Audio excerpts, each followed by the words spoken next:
नमस्कार, आदाब, सत श्री अकाल गाइस। मैं आप लोगों का अपना अभिषेक श्रोहा एक बार सभी का स्वागत करता हूं अन अकेडमी जीएस टर्मिनल पर। गाइस सभी का स्वागत है गाइस, जल्दी से मेरे साथ जुड़िएगा।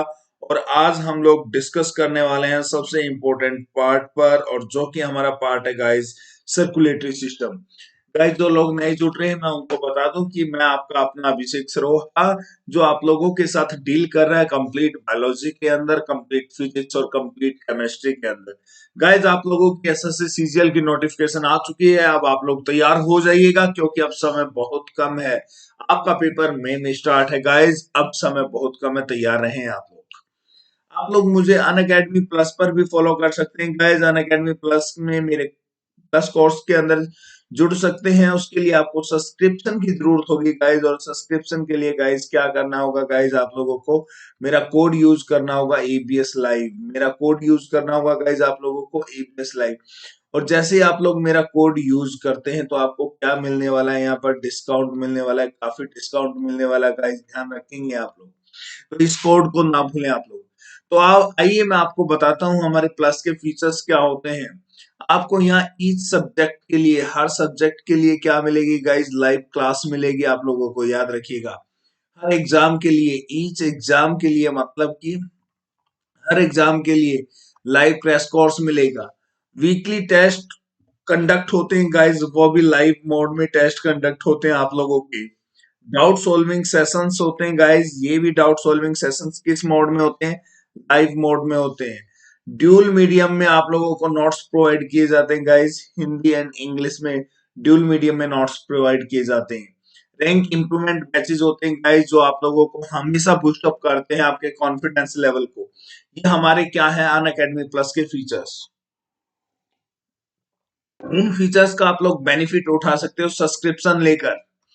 इन सभी फीचर्स का आप लोग बेनिफिट ले सकते हैं आप लोग कब, जब आप सब्सक्रिप्शन ले लेते हैं। सब्सक्रिप्शन कैसे लेंगे वो चीजें मैं आपको बताता हूँ। आप अपने मोबाइल फोन के प्ले स्टोर पर आ जाइएगा, ओपन कीजिए उसे, और वहां पर लिखिएगा अन अकेडमी प्लस। अन अकेडमी प्लस लिखें, फिर इसको डाउनलोड करें। अन अकेडमी प्लस को डाउनलोड करें। डाउनलोड होने के बाद आप ओपन करेंगे, और आप जैसे ही ओपन करेंगे तो आप सबसे पहले आप अपना एग्जाम सेलेक्ट करेंगे गाइस। आप सबसे पहले क्या करेंगे, अपना एग्जाम सेलेक्ट करेंगे। जैसे ही आप अपना एग्जाम सेलेक्ट करते हैं तो किस पर क्लिक करेंगे, गेट सब्सक्रिप्शन पर क्लिक करेंगे। साहब किस पर क्लिक करेंगे, आप याद रखना, गेट सब्सक्रिप्शन पर क्लिक करेंगे। और जैसे ही गेट सब्सक्रिप्शन पर क्लिक करेंगे तो आपको पूरी सब्सक्रिप्शन फी नजर आ जाएगी गाइस। इसमें आप लोगों को मैं सजेस्ट करूंगा कि 1 ईयर और 24 मंथ का प्लान लें आप लोग, ठीक है। जब आप 1 ईयर या 24 मंथ को सिलेक्ट करेंगे तो उसी के साथ मेरा कोड डालिएगा। My code is ABS live guys. मेरा कोड क्या है, एबीएस लाइव।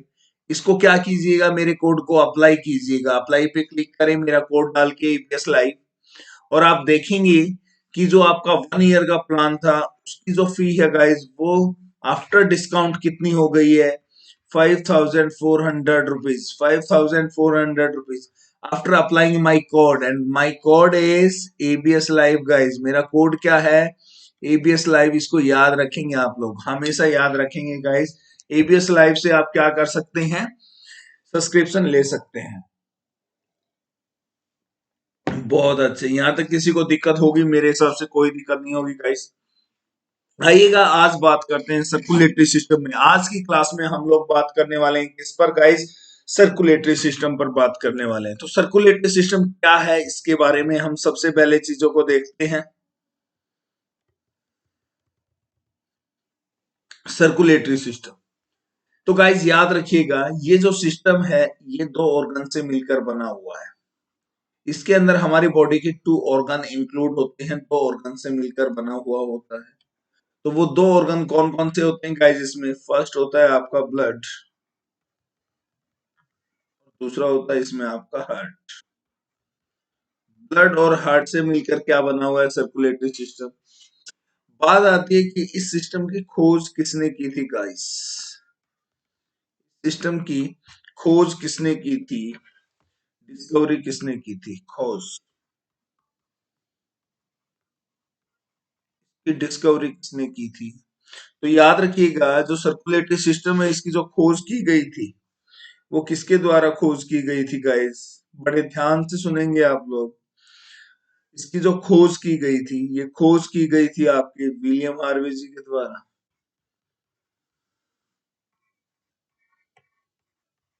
विलियम हार्वे ने क्या किया था? डिस्कवर किया था सर्कुलेटरी सिस्टम का। William Harvey. दो ऑर्गन्स हैं आप लोगों के, एक ब्लड है तो दूसरा हार्ट है। ठीक है, तो आज हम लोग क्या कंटिन्यू करने वाले हैं? ब्लड के बारे में पढ़ने वाले हैं। क्या करने वाले हैं हम लोग? ब्लड के बारे में पढ़ने वाले हैं गाइस। तो आप लोग हेडिंग डालिएगा सभी, ब्लड। आप लोग हेडिंग डालिएगा ब्लड। ब्लड को हिंदी में क्या बोलते हैं? रुधिर। तो गाइस आज हम क्या करेंगे? इसकी स्टडी करेंगे। क्या करेंगे? स्टडी करेंगे। और जो ब्लड है ये क्या है? एक अंग है मानव शरीर का। क्या है? एक अंग है, मतलब कि एक ऑर्गन है। और आज हम इस ऑर्गन की क्या करेंगे? स्टडी करेंगे, अध्ययन करेंगे। और आप लोगों को पता है, जब हम किसी भी अंग की स्टडी करते हैं तो उसको एक नाम से जाना जाता है। तो आज हम किसकी स्टडी कर रहे हैं? ब्लड की स्टडी कर रहे हैं। तो इसको किस नाम से जाना जाएगा गाइस? याद रखिएगा, ब्लड की स्टडी को हम लोग जो जानेंगे, इसका जो नाम है वो है haematology guys. Haematology. Haematology. The study of blood is known as haematology. क्या है? The study of blood is known as haematology. मतलब कि रुधिर के अध्ययन को हम क्या बोलेंगे? हेमेटोलॉजी। अरे बाबा, जब ये ऑर्गन है तो इसमें बीमारी भी तो हो सकती है, कोई डिजीज भी तो आ सकते हैं ना। जब बीमारी आएगी तो हम किसके पास भागे जाएंगे? डॉक्टर के पास भागे जाएंगे। किसके पास जाएंगे? डॉक्टर के पास जाएंगे ना। तो मुझे बताइए, उस डॉक्टर का नाम क्या होगा जो ब्लड से रिलेटेड डिजीज के बारे में बताता है? जल्दी से बताइए। तो याद रखिएगा, उस डॉक्टर का नाम जो होगा वो होगा हेमेटोलॉजिस्ट होगा गाइस। क्या होगा? हेमेटोलॉजिस्ट होगा। क्या होगा वो? हेमेटोलॉजिस्ट। ठीक है, तो अभी तक हमने सिर्फ दो पॉइंट देखे। जो ब्लड है, ब्लड को हमने क्या माना है? शरीर का अंग माना है। और शरीर का अंग मानकर इसका हम क्या कर रहे हैं? अध्ययन कर रहे हैं, इसकी स्टडी कर रहे हैं, जिसे क्या कहा गया है? हीमेटोलॉजी। जो ब्लड है आपका जब ऑर्गन है, तो इसमें कोई ना कोई बीमारी भी संभव होती है। और जब बीमारी हो जाती है तो हम किसके पास जाते हैं? डॉक्टर के पास जाते हैं गाइस। और किस डॉक्टर के पास? हीमेटोलॉजिस्ट के पास जाते हैं। ठीक है, बहुत बढ़िया। अब बात करते हैं अमाउंट ऑफ ब्लड पर। अब बात करते हैं हम लोग अमाउंट ऑफ ब्लड पर गाइस। हेडिंग डालिएगा अमाउंट ऑफ ब्लड।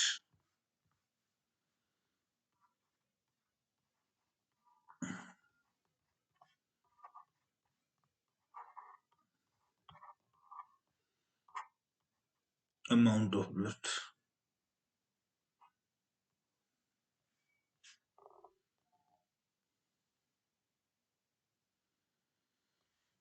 बात करें हम अडल्ट में, amount of blood in the form of litres की बात करेंगे यहाँ पर। In the form of litres. Litres में बात करेंगे। सबसे पहले बात करें हम अडल्ट की बात करते हैं अडल्ट की। अडल्ट में किसकी बात करें? हम मेल की बात करें, पुरुषों की।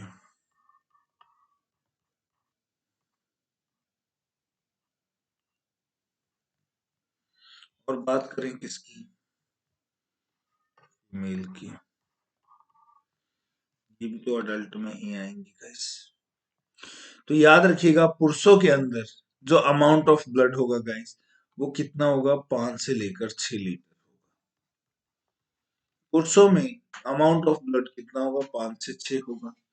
वहीं बात करते हैं फीमेल के अंदर। फीमेल के अंदर आधा litre, half litre blood, half litre blood less as comparison to male. As comparison to पुरुषों की तुलना में महिलाओं में आधा लीटर ब्लड क्या होता है? कम होता है। पुरुषों की तुलना में महिलाओं के अंदर आधा लीटर ब्लड क्या होता है, कम होता है, याद रखिए। मेल में, पुरुषों में कितना होगा, 5 से लेकर 6 लीटर होता है, और महिलाओं में कितना होगा, आधा लीटर ब्लड कम होगा। किसके कंपैरिजन में, पुरुषों की कंपैरिजन में। फीमेल के अंदर कितना हो जाएगा, फीमेल के अंदर कितना हो जाएगा गाइस, याद रखिएगा, 4.5 से लेकर 5.5 लीटर। 4.5 से लेकर 5.5 लीटर महिलाओं में हो जाएगा, और पुरुषों में कितना हो जाएगा, 5 से लेकर 6 लीटर। कोई समस्या परेशानी हो तो मुझे बता दो। मुझे नहीं लगता कि आपको कोई भी समस्या परेशानी होगी, बिल्कुल भी कोई समस्या परेशानी नहीं होगी। यहाँ देखना चाइल्ड के अंदर गाइस, बच्चों के अंदर, बच्चों के अंदर जो अमाउंट ऑफ ब्लड होगा वो कितना होगा, 5 से 6 लीटर होगा। कितना होगा बच्चों के अंदर, 5 से लेकर 6 लीटर। अमाउंट ऑफ ब्लड की बात करी, लीटर की बात करी हमने, कितने लीटर होगा ब्लड पुरुषों में, 5 से 6। वहीं महिलाओं में आधा लीटर ब्लड कम होगा, मतलब कितना होगा, 4.5 से 5.5 लीटर। और बच्चों में कितना होगा, बिल्कुल 5 से 6 लीटर होने वाला है। अब बात आती है कि महिलाओं में आधा लीटर ब्लड क्यों पाया जाता है। महिलाओं में आधा लीटर ब्लड क्यों पाया जाता है, तो याद रखना, ये हाफ लीटर ब्लड जो कम पाया जाता है महिलाओं के अंदर, वो जो कारण है, वो जो कारण है, इस कारण का मतलब क्या है, हाफ लीटर ब्लड का, due to menstruation cycle. Due to menstruation cycle, per month उनको जो ये साइकिल आती है, इसकी वजह से महिलाओं में आधा लीटर ब्लड कम होता है। तो फिर कितना रह जाता है महिलाओं में, 4.5 से लेकर 5.5 लीटर। तो यहाँ तक मेरे हिसाब से आप लोगों को कोई भी समस्या परेशानी नहीं होने वाली। अब बात करते हैं फॉर्मेशन ऑफ ब्लड, रुधिर का निर्माण। किसकी बात करते हैं हम लोग, रुधिर के निर्माण की बात करते हैं। रुधिर का निर्माण, जल्दी से बताइएगा, रुधिर का निर्माण कहाँ होता है। किसकी बात कर रहे हैं साहब, याद रखिएगा, ह्यूमन बॉडी की बात चल रही है, ध्यान रखिएगा। किसकी बात कर रहे हैं हम लोग, ह्यूमन बॉडी की ही बात कर रहे हैं, ठीक है, ध्यान रखिएगा। कहाँ होगा फॉर्मेशन ऑफ ब्लड, जल्दी से बताइएगा, जल्दी से बताइएगा, फॉर्मेशन ऑफ ब्लड, रुधिर का निर्माण। जो गाइस याद देखिए, यहाँ देखिए आप लोग, जो रुधिर का निर्माण होगा कहाँ होगा, किसी होटल रेस्टोरेंट में, किसी फैक्ट्री, किसी कारखाने, किसी स्कूल, किसी हॉस्पिटल में तो होगा नहीं। कहाँ होगा, जहां ब्लड पाया जाता है। कहाँ पाया जाता है, बॉडी के अंदर पाया जाता है। तो याद रखिएगा, तो फॉर्मेशन ऑफ ब्लड है, फॉर्मेशन ऑफ ब्लड वो कहाँ है, इनसाइड द बॉडी। कहाँ है, इनसाइड द बॉडी,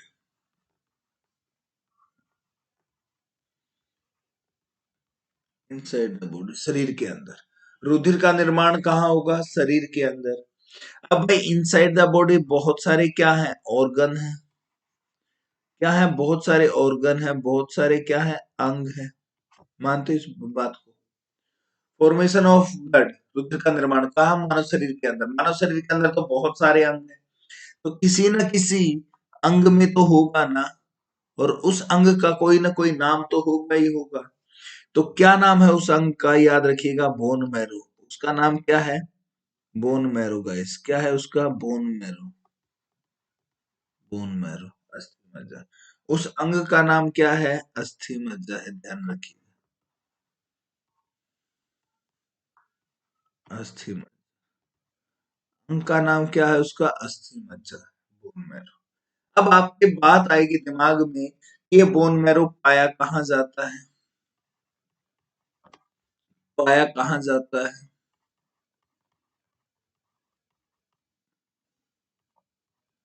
पाया कहाँ जाता है।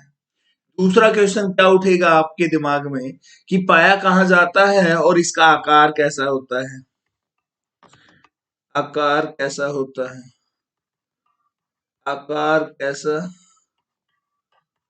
होता है, कैसा पाया जाता है, कहाँ पाया जाता है, और इसका आकार कैसा होगा बोन मैरो का। तो सबसे पहले तो मैं आपको बता दूं, ये कहाँ पाया जाता है, लॉन्ग बोन्स में पाया जाता है, लंबी हड्डियों में पाया जाता है, लॉन्ग बोन्स में पाया जाता है, लॉन्ग बोन्स में पाया जाता है, लंबी हड्डियों में पाया जाता है साहब, लंबी हड्डियों में। इसका जो आकार है, इसकी जो शेप होगी गाइज, वो कैसी होगी याद रखिएगा। हड्डियों में पाया जाता है। हड्डियों की शेप क्या होती है? उबड़ खाबड़ होती है। ये देखो हड्डियों की शेप कैसी है? उबड़ खाबड़ है। और इसी हड्डी के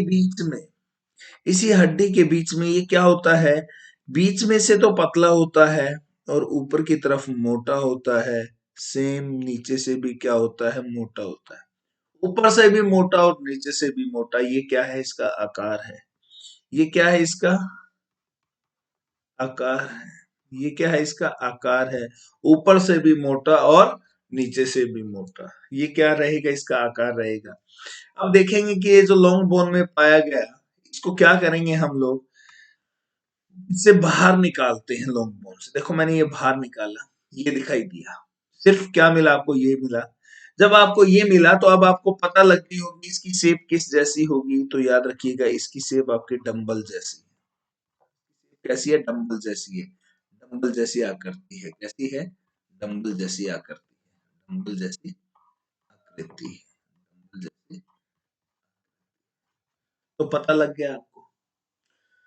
मानव शरीर के अंदर, मतलब कि ह्यूमन बॉडी, चाहे वो मेल की हो, चाहे वो फीमेल की हो, चाहे वो किसकी हो, मतलब कि पुरुषों में भी, महिलाओं में भी और बच्चों के अंदर भी जो रुधिर का निर्माण है, फॉर्मेशन ऑफ ब्लड है, वो कहाँ होगी? याद रखिएगा, शरीर के अंदर होगी। शरीर के अंदर होगी। किस अंग में होगी? उस अंग का नाम क्या है? बोन मैरो में होगी सब।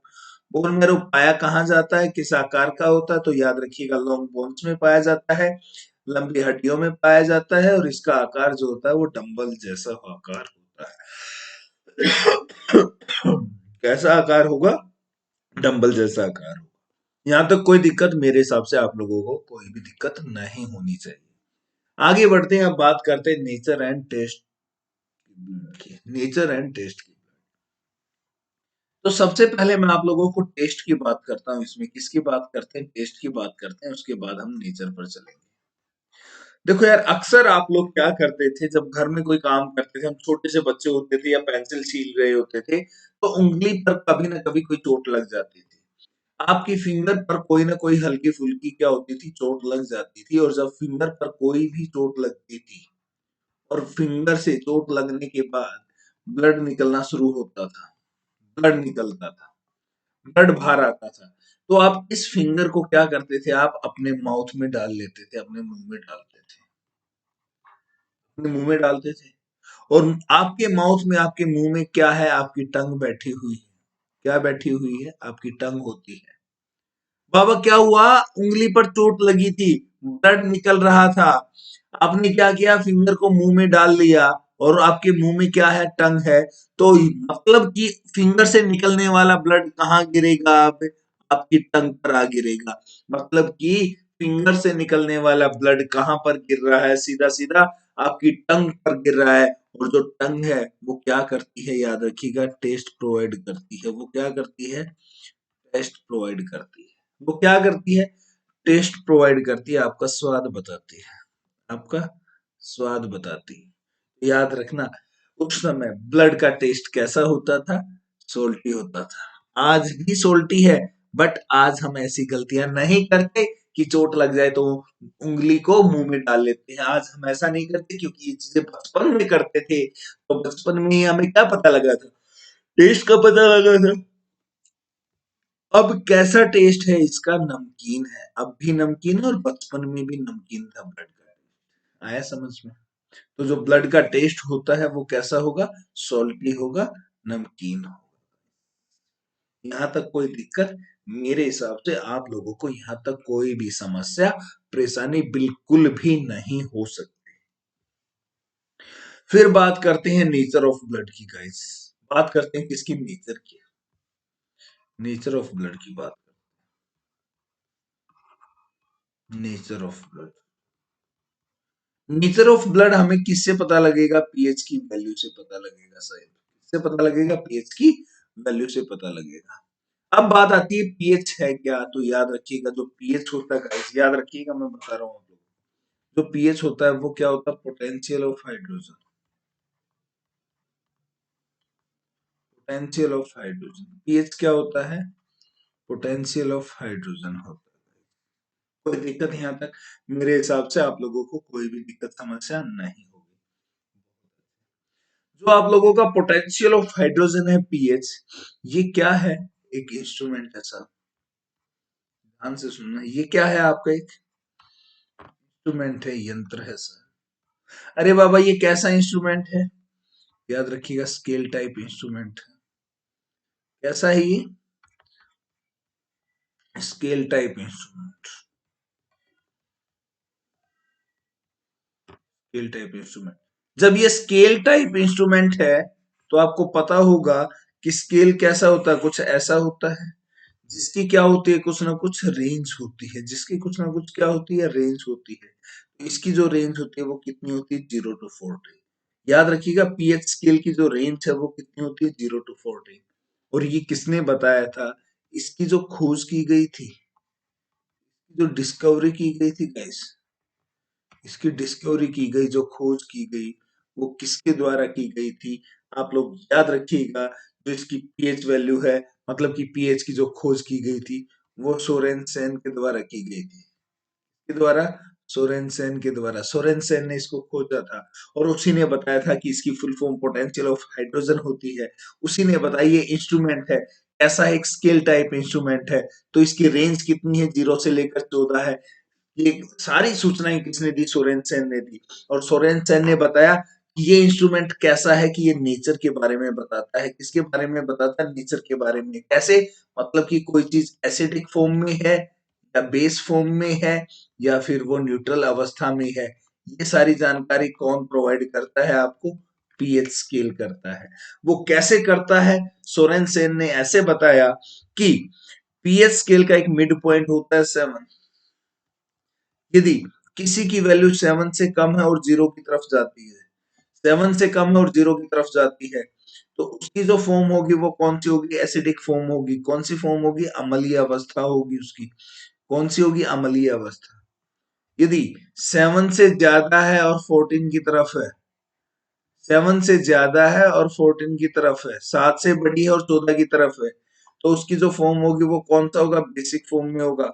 मतलब कि क्षारीय अवस्था में होगा। वो किस में होगा? क्षारीय अवस्था में होगा गाइस। किस में होगा? क्षारीय अवस्था में। यदि पीएच की वैल्यू 7 से बड़ी है, 14 की तरफ जा रही है तो।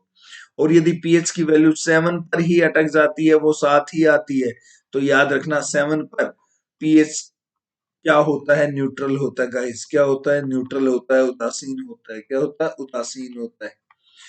तो अब आप लोगों को यहां से पता लग गया, कोई भी एसिडिक फॉर्म होगी, किसी का भी नेचर एसिडिक फॉर्म में होगा, तो समझ जाना 0 से लेकर उसकी पीएच वैल्यू कहाँ मिलेगी? 7 के बीच में। मतलब कि 7 से कम, 7 से कम और 0 तक वो क्या रहेगा? हमेशा एसिडिक फॉर्म में। जो बेस फॉर्म में होगा वो क्या होगा? 7 से लेकर 14, मतलब कि 7 से अधिक और 14 तक। 7 से अधिक और 14 तक वो क्या रहेंगे? आपके बेस फॉर्म में रहेंगे, मतलब कि क्षारीय अवस्था में रहेंगे। किस में रहेंगे वो? क्षारीय अवस्था में। जो न्यूट्रल है, मतलब कि जो उदासीन है, जो उदासीन है, इसकी पीएच वैल्यू किस पर रहेगी? 7 पर रहेगी। 7 पर। 7 पर जो आएंगे वो क्या रहेंगे? उदासीन रहेंगे गाइस। ये क्या है? आपका पीएच। ये क्या है? आपका पीएच। एक बार फिर से देख सकते हैं पीएच को। इसकी जो डिस्कवरी की गई थी, इसकी जो खोज की गई थी, काम गायब हो गया मार्कर, ये रहा। इसकी जो खोज की गई थी, डिस्कवरी की गई थी, वो किसके द्वारा की गई थी? सोरेनसेन के द्वारा की गई थी। सोरेनसेन ने पीएच को फुल फॉर्म में क्या बताया? पोटेंशियल ऑफ हाइड्रोजन बताया। क्या बताया सोरेनसेन ने? कि एक इंस्ट्रूमेंट होता है, यंत्र होता है। कैसा होता है? स्केल टाइप इंस्ट्रूमेंट होता है। तो इसकी रेंज कितनी होती है? 0 से लेकर 14 होती है। कितनी होती है? 0 से 14 होती है गाइस। स्केल कैसा होता है? कुछ इस तरीके से होता है। और इस स्केल में डिफाइन किया गया है, जो 7 से कम होगी जो वैल्यू, वो अम्लीय फॉर्म में होंगी, एसिडिक फॉर्म में। जो 7 से ज्यादा होंगी वो बेसिक फॉर्म में, क्षारीय अवस्था में। और इसको एक और नाम से जाना जाता है, अल्कलाइन के नाम से भी जाना जाता है। आपकी क्षारीय अवस्था को, बेस फॉर्म को एक और नाम से जाना जाता है, अल्कलाइन के नाम से भी जाना जाता है। और जिसकी वैल्यू 7 आएगी वो कैसा रहेगा? उदासीन रहेगा, न्यूट्रल रहेगा। जो कि मैंने आप लोगों को यहाँ पर नोट करवाई है। इन पॉइंट्स को याद रखेंगे, ये आपके पीएच से रिलेटेड है। अब आपके एग्जाम में कुछ पीएच वैल्यूज पूछी गई हैं जो बार बार पूछी गई है, और साथ में कई बारी नेचर भी पूछे जाते हैं। तो वो देखते हैं कौन कौन सी पीएच वैल्यूज। ठीक है गाइस, तो आप लोग हेडिंग डालिएगा सम इंपोर्टेंट पीएच वैल्यूज। आप लोग हेडिंग डालिएगा सम important pH values.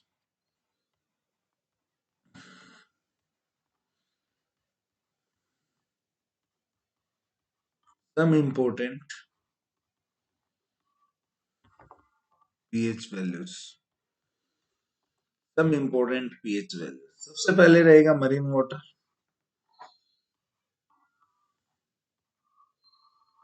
Marine water, समुद्री जल। फिर आपका मरीन वाटर के बाद ब्लड आ जाएगा। ब्लड के बाद आएगा गाइस कौन सा आएगा आपका लेमन वाटर।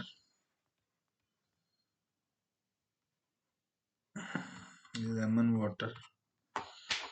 फिर कौन सा आएगा गाइस लेमन वाटर के बाद आपका यूरिन आएगा। मिल्क आएगा। आपका अपना गंगा जल आएगा भाई। आपकी अपनी बियर आएगी। आपका ड्रिंकिंग वाटर आएगा। ड्रिंकिंग वाटर पीने वाला पानी। आपकी टी आएगी गाइस, और आपकी कॉफी आएगी। तो ये कुछ पीएच वैल्यूज हैं जो आपके एग्जाम में बार बार पूछी गई। और पीएच से क्या पता लग जाएगा, नेचर भी पता लग जाएगा सर। क्या पता लग जाएगा आपको, नेचर का भी पता लग जाएगा। तो आओ बात करते हैं इनकी पीएच वैल्यूज के बारे में। बात आती है मरीन वाटर की पीएच वैल्यू कितनी होगी बाबा। कितनी होगी रे बाबा, याद रखना। मरीन वाटर की जो पीएच वैल्यू होगी वो कितनी होगी, 8.4 होगी। कितनी होगी, 8.4। मरीन वाटर क्या होता है, समुद्री जल। ये क्या होता है आप लोगों का, समुद्री जल। एक बार हिंदी भी साथ के साथ लिख लें, आप लोगों को कंफ्यूज नहीं होना पड़ेगा। समुद्री जल। समुद्री जल पीएच वैल्यू क्या होगी, 8.4। ब्लड, रुधिर की बात करें, किसकी बात करें, रुधिर की बात करें। फिर लेमन वाटर, नींबू पानी। हिंदी भी लिख रहे हैं भाई, बिल्कुल टेंशन ना लें, नींबू पानी। यूरिन, मूत्र। मिल्क, दूध की बात हो रही है। वाइन, शराब। बियर को बियर ही बोलते हैं, बालू नहीं है, ध्यान रखना कभी बालू सोच जाओ। पानी पीने वाला, चाय और कॉफी। हिंदी लिख दी आप तो मैंने। अब आप लोगों को कोई भी समस्या नहीं होनी चाहिए, बिल्कुल भी समस्या नहीं होनी चाहिए। अब बात करेंगे हम इनके इंपॉर्टेंट पीएच वैल्यू। तो याद रखिएगा जो मरीन वाटर है इसकी इंपॉर्टेंट जो पीएच वैल्यू होगी वो कितनी होगी गाइस, 8.4 होगी। कितनी होगी, 8.4 होगी। जो ब्लड है, ब्लड की पीएच वैल्यू क्या होगी गाइस, 7.4 होगी। क्या होगी, 7.4। लेमन वाटर की कितनी होती है गाइस, याद रखिएगा 2.4 होती है। कितनी होती है, 2.4 होती है। जो यूरिन है, यूरिन की पीएच वैल्यू कितनी होती है, कोई बता पाएगा क्या आप में से। अरे बाबा कभी ट्राई तो करके देखा करो यार, कितनी हो सकती है, कोई तो बताओ एक बारी जरा। जरा थोड़ी सी तो बताओ। अरे बाबा 6 होती है। मिल्क कितना होता है, 6.6 होता है। बियर सॉरी वाइन कितना होता है, 2.8। बियर कितना होता है, 2.4। ड्रिंकिंग वाटर कितना होता है, 7। टी कितना होता है, 5.8 भी होता है और 5.9 भी होता है। कॉफी कितना होता है, 5.3 भी होता है और 5.4 भी होता है। तो ये सारी क्या है, कुछ इंपोर्टेंट पीएच वैल्यूज है जो आपके बारे आपके एग्जाम में बार बार पूछी गई है, बार बार पूछी गई है ये सारी की सारी गाइस। अब बात आती है कि पीएच वैल्यू से ही हम क्या डिसाइड कर पाएंगे, नेचर को डिसाइड कर पाएंगे। क्या डिसाइड कर पाएंगे हम लोग, नेचर को डिसाइड कर पाएंगे। तो नेचर कैसे डिसाइड किया जाएगा बाबा, यहां देखेंगे आप। नेचर को कैसे डिसाइड किया जाएगा, जिसकी वैल्यू 7 से कम वो क्या, एसिडिक। 7 से कम, 7 से कम क्या होगा, एसिडिक फॉर्म में होगा। 7 से ज्यादा किस फॉर्म में होगा, बेस फॉर्म में होगा बस। 7 पर कैसा होगा, उदासीन होगा, न्यूट्रल होगा। बस बाबा यही देखना है। तो देखें, 8.4 क्या है, 7 से बड़ा है तो किस फॉर्म में आ जाएगा, बेस फॉर्म में आ जाएगा। 7.4 7 से बड़ा है, किस फॉर्म में आ जाएगा, बेस फॉर्म में आ जाएगा। 2.4 7 से कम है, किस फॉर्म में आ जाएगा, एसिडिक फॉर्म में आ जाएगा। 6 7 से कम है, किस फॉर्म में आएगा, एसिडिक फॉर्म में आएगा। 6.6 7 से कम है साहब, किस फॉर्म में आएगा, एसिडिक फॉर्म में आएगा। 2.8 7 से कम है, क्या है, 7 से कम है, तो किस फॉर्म में आएगा, ये एसिडिक फॉर्म में आएगा। किस फॉर्म में आएगा, एसिडिक फॉर्म में आएगा। क्लियर है। आपसे पूछा जाए बियर 2.4 7 से कम है, एसिडिक फॉर्म में है। 7 न्यूट्रल है भाई, 7 है तो न्यूट्रल है। 5.8 और 5.9 7 से कम है, एसिडिक फॉर्म है। कॉफी 5.3 एंड 5.4 7 से कम है तो एसिडिक फॉर्म। बस बता दिया नेचर। सेकंड लगी यार हमें नेचर बताते हुए, सेकंड भी पूरे से नहीं लगी। मानते हो ना ये चीजें। तो याद रखिएगा इस पीएच स्केल को, क्योंकि ये आपके एग्जाम में काफी बार पूछा जाता है। काफी बार ये आपके एग्जाम में पूछा जाता है। तो अब याद हो जाएगा आप लोगों को, जो मरीन वाटर है उसका नेचर कैसा है, बेस है। मरीन वाटर का नेचर कैसा रहेगा, बेस रहेगा, पीएच वैल्यू 8.4। जो वाइन है, वाइन का नेचर कैसा रहेगा, पीएच वैल्यू 2.8 है तो एसिड है।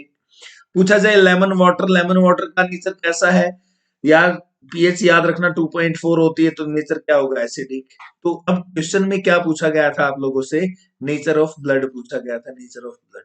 क्या पूछा गया था, नेचर ऑफ ब्लड पूछा गया था। तो गाइस याद रखिएगा, जो नेचर ऑफ ब्लड है, क्या है, नेचर ऑफ ब्लड है। याद रखिएगा नेचर ऑफ ब्लड को। इसकी जो पीएच वैल्यू आती है, नेचर ऑफ ब्लड की जो पीएच वैल्यू होती है वो कितनी होती है, 7.4 होती है। 7 से ज्यादा है तो नेचर कैसा होगा, बेस फॉर्म में होगा। किसमें होगा, बेस फॉर्म में होगा, क्षारीय अवस्था में होगा। और बेस फॉर्म को एक और नाम देते हैं हम लोग, क्षारीय अवस्था को एक और नाम से जाना जाता है हिंदी और इंग्लिश में, जिसे सेम एक जैसा कहा जाता है, अल्कलाइन फॉर्म। इसमें alkaline in nature, alkaline in nature. तो ब्लड का जो नेचर होगा वो क्या होगा, अल्कलाइन होगा, या बेस फॉर्म बोल सकते हैं, क्षारीय अवस्था बोल सकते हैं। यहां तक कोई भी दिक्कत, कोई भी समस्या है तो जल्दी से बताओ। मुझे नहीं लगता कि आपको यहाँ तक कोई भी समस्या है गाइस। मुझे बिल्कुल भी नहीं लगता कि आप लोगों को कोई भी समस्या है। कोई समस्या है तो मुझे जल्दी से कमेंट कीजिएगा आप लोग। कोई भी समस्या नहीं है ना गाइस, बिल्कुल भी नहीं है। बहुत अच्छे यार, मजा तभी आता जब आपको कोई भी समस्या ना हो। बहुत अच्छे। हेडिंग डालिएगा, कंपोजिशन ऑफ ब्लड, रुधिर के घटक, composition of blood,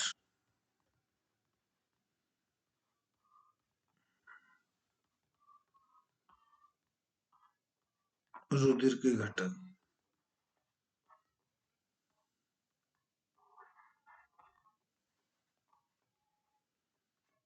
composition of blood, रुधिर के घटक।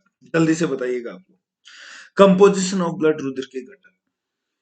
कंपोजिशन ऑफ ब्लड मतलब कि रुधिर के घटक कितने प्रकार के होते हैं, याद रखिएगा, टू टाइप के होते हैं। कितने प्रकार के होते हैं, दो प्रकार के होते हैं, टू टाइप के होते हैं। वो कैसे, यहाँ देखिएगा, जो आप लोगों का ब्लड है वो बेसिकली दो पार्ट के अंदर डिवाइड कर देते हैं। ब्लड को हम बेसिकली क्या करते हैं, दो पार्ट के अंदर डिवाइड कर देते हैं।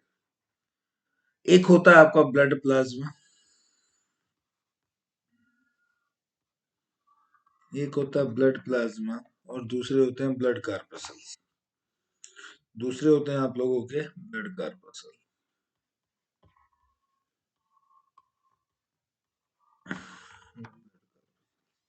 तो ये क्या हो गई आपकी ब्लड की कंपोजिशन, मतलब कि ब्लड प्लाज्मा और ब्लड कार्पसल्स। जो ब्लड कार्पसल्स होते हैं इनको क्या कहा जाता है, रुधिराणु कहा जाता है। इनको क्या कहा जाता है, रुधिराणु कहा जाता है हिंदी में। और ब्लड प्लाज्मा को प्लाज्मा ही कहा जाता है हिंदी में भाई। तो जो आपके ब्लड कार्पसल्स है ना, ये फर्दर डिवाइड हो जाते हैं, आपके आगे डिवाइड हो जाते हैं। किसमें चले जाते हैं, आरबीसी में, मतलब कि रेड ब्लड कार्पसल्स में चले जाते हैं। रेड ब्लड कार्पसल्स किसमें चले जाते हैं, डब्ल्यूबीसी में चले जाते हैं, व्हाइट ब्लड कार्पस,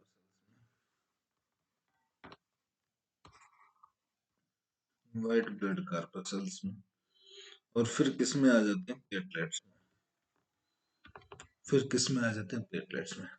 इस प्रकार से क्या होता है, ब्लड कार्पसल्स डिवाइड होते हैं आगे चल के।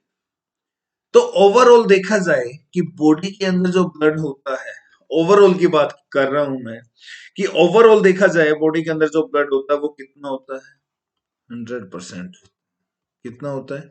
100%।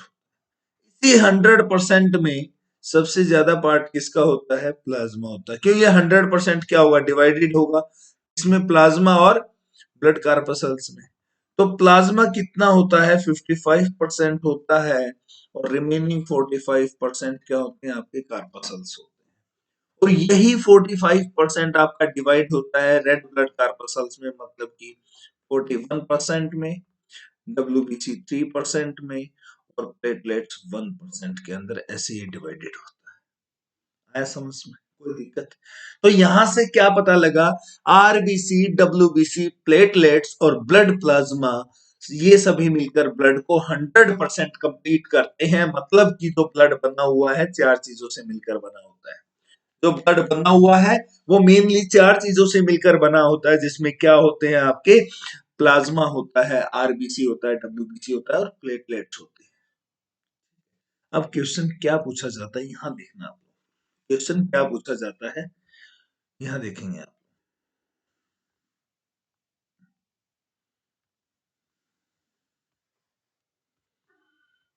इन which of followings,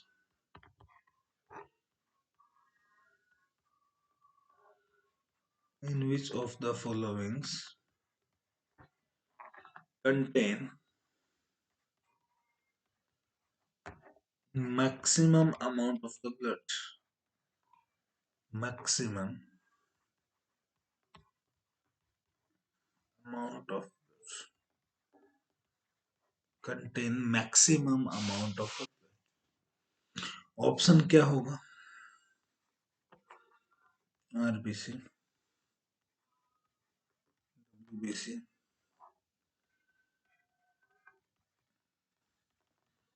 platelets, plus.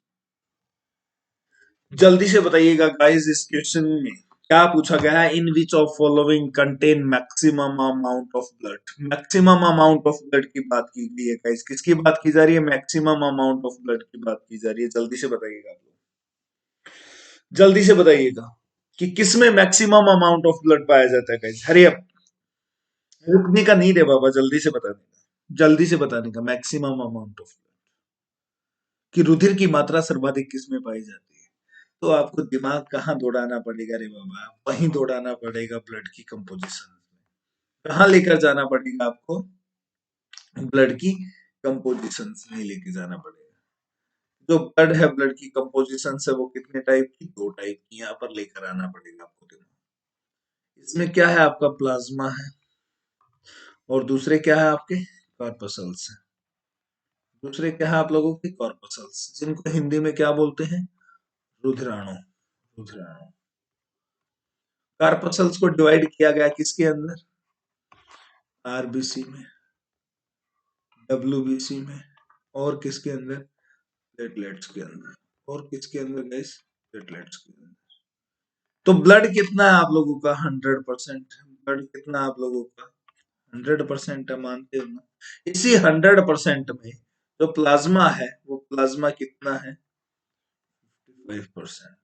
Plasma है कितना है? 55% है। कार्पसल्स हैं वो कितनी है? 45%। जो कार्पसल्स हैं वो कितने हैं? 45% हैं। और यही कार्पसल आगे जाके फर्दर डिवाइड होके किसके अंदर?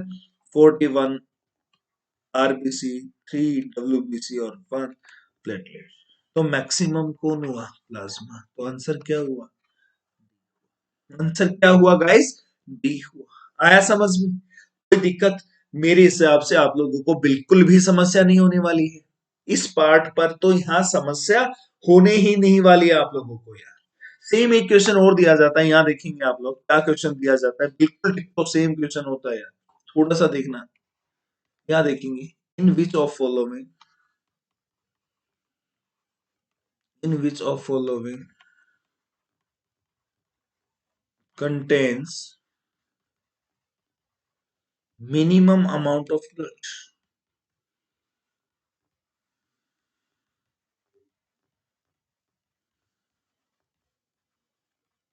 मिनिमम अमाउंट ऑफ ब्लड, निम्नलिखित में से कम रुधिर की मात्रा किसमें होती है? निम्नलिखित में से कम रुधिर की मात्रा किसमें होती है? कम से कम रुधिर की मात्रा किसमें होती है?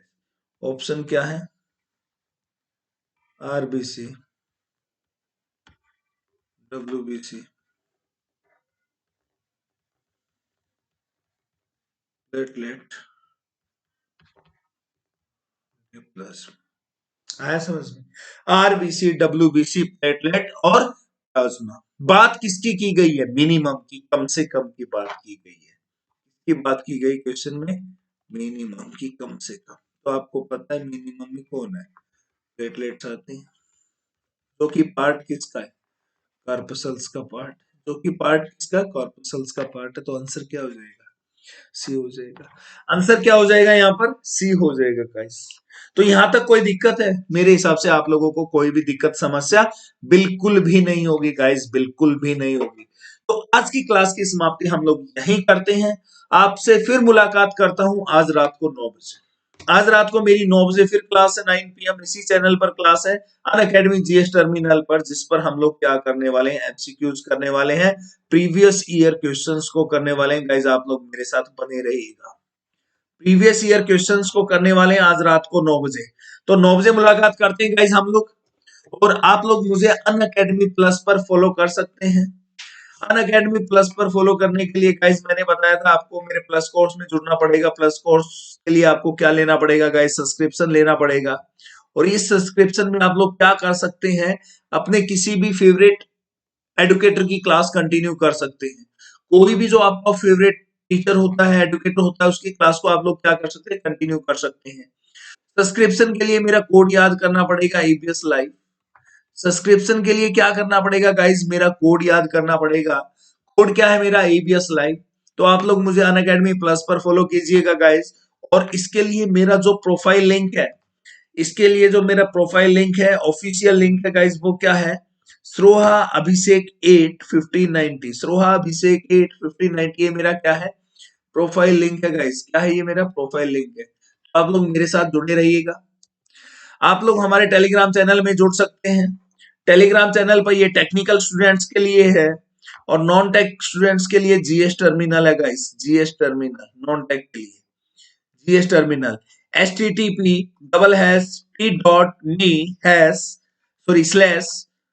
GS terminal. इस पर क्या रहे? टेलीग्राम चैनल पर हमारे साथ बने रहे। आपके एग्जाम से रिलेटेड कोई भी नोटिफिकेशन होती है, कोई भी नोटिफिकेशन, कोई नोट्स हुए, आप लोगों की पीडीएफ हुई, वो सबसे पहले आप लोगों को यहाँ पर मिलेगी। और आप लोग मेरे साथ पढ़ रहे हैं इंडिया के नंबर 1 स्टडी चैनल पर गाइस, याद रखिएगा। आप लोग मेरे साथ स्टडी कर रहे हैं इंडिया के नंबर 1 स्टडी चैनल पर, जिसका नाम क्या है गाइस? अन अकेडमी जीएस टर्मिनल। जिसका नाम क्या है? अन अकेडमी जीएस टर्मिनल। गाइस जल्दी से आप लोग इसे सब्सक्राइब करें, और जिन लोगों ने अभी तक सब्सक्राइब नहीं किया है वो जल्दी से सब्सक्राइब कर लें गाइस। और साथ में बेल आइकन को प्रेस करेंगे, बेल आइकन को प्रेस करना ना भूलें। बेल आइकन को प्रेस करें गाइस, क्योंकि बेल आइकन से क्या मिलेगी? आपको हर आने वाली क्लास की नोटिफिकेशन मिलती रहेगी। तो कोई भी क्लास आप लोगों की मिस हो ही नहीं सकती। मिस होने का कोई सवाल ही नहीं होगा आपकी क्लास की, कोई क्लास आपकी क्या हो जाए? मिस हो जाए, ऐसा कोई पॉसिबल ही नहीं होगा गाइस। ठीक है? तो गाइस अब समय हो गया आपसे अलविदा लेने का। ठीक है? अब मैं आप लोगों से मुलाकात करूंगा रात को 9 बजे। मैं रात को 9 बजे मिलने वाला हूँ गाइस आप लोगों से, आपको पता है। रात को 9 बजे क्लास होगी, जिसमें हम लोग करेंगे प्रीवियस ईयर क्वेश्चंस को। प्रीवियस ईयर क्वेश्चंस को करना है हम लोगों ने गाइस, रात को 9 बजे। और ये प्रीवियस ईयर क्वेश्चंस आपके एसएससी और आरआरबी एनटीपीसी के होंगे। आरआरबी, एनटीपीसी और एसएससी के होंगे ये सारे के सारे प्रीवियस ईयर क्वेश्चंस। ठीक है? आप लोग मेरे प्लस कोर्स में भी जुड़ सकते हैं। मेरे प्लस कोर्स में जुड़ने के लिए आपको क्या करना पड़ेगा? प्लस का सब्सक्रिप्शन लेना होगा गाइस। और प्लस के सब्सक्रिप्शन के लिए मेरा कोड याद रखना होगा, एबीएस लाइव। मेरा कोड याद रखना होगा आप लोगों को, एबीएस लाइव। इस एबीएस लाइव से आपको क्या मिलने वाला है गाइस, याद रखिएगा, बहुत सारा डिस्काउंट मिलने वाला है। क्या मिलेगा? मैक्सिमम डिस्काउंट मिलेगा। तो मेरा कोड याद रखिएगा आप लोग सब्सक्रिप्शन लेते हुए। ठीक है गाइस, तो अब समय हो गया आपसे अलविदा लेने का। Thank you guys, thank you so much, love you all. फिर मुलाकात करते हैं इसी थॉट्स के साथ, इसी एनर्जी के साथ आज रात को 9 बजे। तब तक के लिए नमस्कार। Thank you guys, thank you so much.